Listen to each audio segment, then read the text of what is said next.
Well, they're cooking nicely now. So here goes the chicken. The chicken's going in.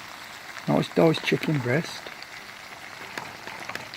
Let that cook down for a little bit.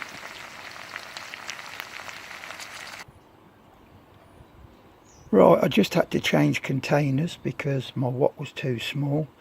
So into that we've put tin of tomatoes, chili powder, coriander powder, salt and lemon juice, and a squirt of tomato puree, and that's cooking down now.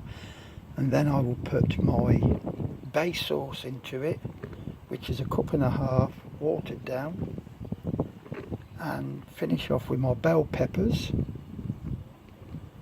and garnish with coriander leaves at the end.